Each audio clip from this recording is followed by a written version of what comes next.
या सुपरफास्ट बुलेटिनचे प्रायोजक आहेत मेसर श्रीराम बोरवेल सावंतवाडी, 100% पाण्याची गॅरंटी आणि श्रीराम सोलर सावंतवाडी। 1 सप्टेंबर 2025 पासून मुंबई कोकण दरम्यान परवडणाऱ्या दरात रो फेरी सेवा सुरू होणार आहे। या फेरीमुळे प्रवासाचा कालावधी 3 ते 5.5 तासात पूर्ण होईल, जे रस्त्यांच्या प्रवासाच्या तुलनेत खूप कमी आहे। तळेरे कोल्हापूर राष्ट्रीय महामार्गावरील करूळ घाटात शनिवारी सकाळच्या दरम्यान दरड कोसळली, यामुळे मार्गावरील वाहतूक विस्कळीत झाली। दरड हटवण्याचं काम उशिरापर्यंत सुरू होतं। कणकवली पोलिसांनी कणकवली शहरात गोवा दारूची अनधिकृत विक्री सुरू असलेल्या 2 ठिकाणी छापा टाकला। दोन्ही ठिकाणी मिळून 1,92,800 रुपयांचा मुद्देमाल जप्त करण्यात आला। कोकण कन्येमध्ये विसरलेली प्रवाशाची बॅग रेल्वे सुरक्षा बलाचे सहाय्यक उपनिरीक्षक दुर्गेश यादव, हवालदार युवराज पाटील, कॉन्स्टेबल प्रदीप कुमार यांनी शोधून काढून सुपूर्द केली। यात तब्बल 3 तोळ्यांचे 2,80,000 रुपयांचे दागिने तसेच 7,000ची रोकड होती। प्रवासी विजय नेवरेकर यांनी आभार मानले। जुन्या मुंबई गोवा महामार्गावर Mazgaon palace hotel bus stop जवळ बांदेकर यांच्या दुकानासमोरील भलं मोठं फणसाचं झाड अचानक कोसळलं। या दुर्घटनेमुळे वाहतूक ठप्प झाली।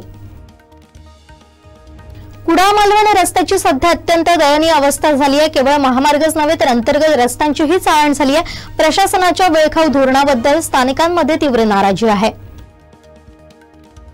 भाजपा युवा नेते विशाल परब यांनी सावंतवाडी विधानसभा मतदारसंघात गणेश दर्शनाच्या निमित्तानं घरोघरी भेटी दिल्या आहेत। त्यांच्या या उपक्रमाला उत्स्फूर्त प्रतिसाद मिळतोय।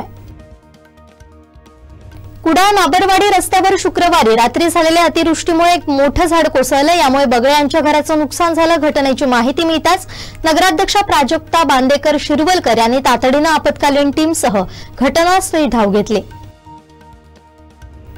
गणेशोत्सव साजरा करत असताना येथील भजनाची अखंड परंपरा चालू आहे। इन्सुल येथील श्री रायकर प्रासादिक भजन मंडळ, गावकरवाडीचे युवा बुवा, उदय मिस्त्री आणि ग्रामस्थ सुद्धा भजनात दंग आहेत। मुंबई गोवा महामार्गावरून गोव्याच्या दिशेने जाणाऱ्या कारची रस्ता क्रॉस करत असताना पादचाऱ्याला धडक बसली। यात पादचारी विश्वनाथ लऊ गावडे यांचा जागीच मृत्यू झाला। या प्रकरणी कारचालक महेश पंढरीनाथ राणे याच्यावर कणकवली पोलीस ठाण्यात गुन्हा दाखल करण्यात आला। महिला विविध क्षेत्रात पुरुषांच्या बरोबरीने नव्हे तर त्यांच्यापेक्षा जास्तच अग्रेसर आहेत। सूर्यश्री भजन मंडळ सावंतवाडीच्या महिलांनी ते पुन्हा एकदा सिद्ध केलं। रत्नागिरी रेल्वे स्टेशनमध्ये चालत्या ट्रेनमधून उतरणारा तरुण पडला आणि ट्रेन खाली जात होता, पण प्लॅटफॉर्मवर चहा विकणारा वीरसिंग आणि सोबतचाच सेवेत असलेल्या 2 आरपीएफ जवान रणजित सिंह आणि महेंद्र पाल यांच्या सतर्कतेमुळे युवकाचे प्राण वाचलेत। या घटनेचं सीसीटीव्ही फुटेज समोर आलंय। ओहोळाच्या पुराच्या पाण्यात 2 तरुण वाहून गेल्याची घटना लांजा प्रभानवल्ली गोसावीवाडी इथं घडली। यात सख्खे चुलत भाऊ असलेले मिलिंद खेगडे बचावलेत, तर केतन श्रीपत खेगडे हा वाहून गेलाय। रत्नागिरी जिल्हा बँक आणि कोऑपरेटिव्ह बँक एम्प्लॉईज युनियन यांच्यात पुढील 4 वर्षांसाठी वेतन करार झालाय। यामध्ये कर्मचाऱ्यांना विविध सुविधांसह वेतनात 1,500 ते 7,000 रुपयांपर्यंत वाढ मिळणार असल्याची माहिती युनियनचे अध्यक्ष माजी केंद्रीय मंत्री आनंदराव अडसूळ यांनी दिली। बीड जवळील नामलगाव फाटा येथील उड्डाण पुलाजवळ भरधाव वेगात असलेल्या कंटेनरनं 6 पादचाऱ्यांना चिरडलं। भीषण अपघातात 4 जणांचा जागीच मृत्यू झालाय, तर 2 गंभीर जखमी झाल्याची घटना समोर आली आहे। हे सर्वजण पेंडगाव इथं देवदर्शनासाठी निघाले होते। रेल्वेने गणेशोत्सवात विशेष रेल्वे सेवा सुरू करण्याचा निर्णय घेतलाय। प्रवाशांच्या सोयीसाठी मध्य रेल्वेकडून छत्रपती शिवाजी महाराज टर्मिनस मुंबई ते कल्याण ठाणे आणि परतीसाठी विशेष मध्यरात्री उपनगरी सेवा चालवण्यात येणार आहे। शून्य विद्युत अपघात जनजागृती अभियानातील विक्रमी लोकसहभागाची जागतिक स्तरावर नोंद घेत इंग्लंडमधील वर्ल्ड रेकॉर्ड ऑफ एक्सलन्स पुरस्कारानं महावितरणचा सन्मान करण्यात आलाय।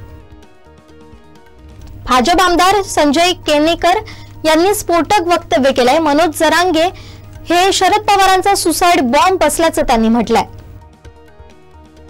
मनोज जरांगे पाटील मुंबईत का आले हे उपमुख्यमंत्री एकनाथ शिंदे यांनाच विचारा, असं सूचक विधान मनसे अध्यक्ष राज ठाकरे यांनी केलंय।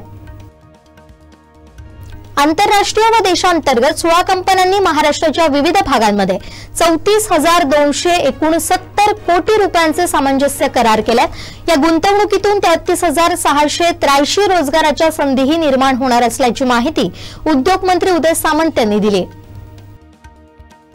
केंद्रीय गृहमंत्री अमित शाह शनिवारी मुंबई दौऱ्यावर आले होते। नेहमीप्रमाणे यंदाही त्यांनी लालबागच्या राजाचं दर्शन घेतलं। यावेळी शाह कुटुंबातील 3 पिढ्या एकत्र बाप्पाच्या चरणी लीन झाल्याचं पाहायला मिळालं।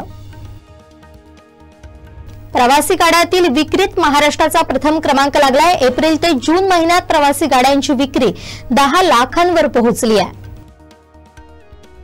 रिलायन्स इंडस्ट्रीजचे सर्वेसर्वा मुकेश अंबानी यांनी बैठकीत बहुप्रतीक्षित आयपीओची घोषणा केली आहे। जिओचा आयपीओ आर्थिक वर्ष 2026 मधील पहिल्या 6 महिन्यात सूचीबद्ध होणार असून त्याचा आयपीओ बाजारात येईल असं मुकेश अंबानी यांनी म्हटलंय।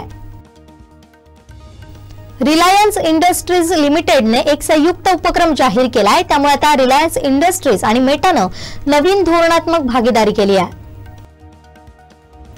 जम्मू आणि काश्मीरमधील रामबन जिल्ह्यात ढगफुटी सदृश्य पाऊस आणि भूस्खलनामुळे मोठं नुकसान झालंय। रामबनच्या राजगड भागात झालेल्या नैसर्गिक आपत्तीत 3 लोकांचा मृत्यू झालाय तर 5 जण बेपत्ता असल्याची माहिती मिळते आहे।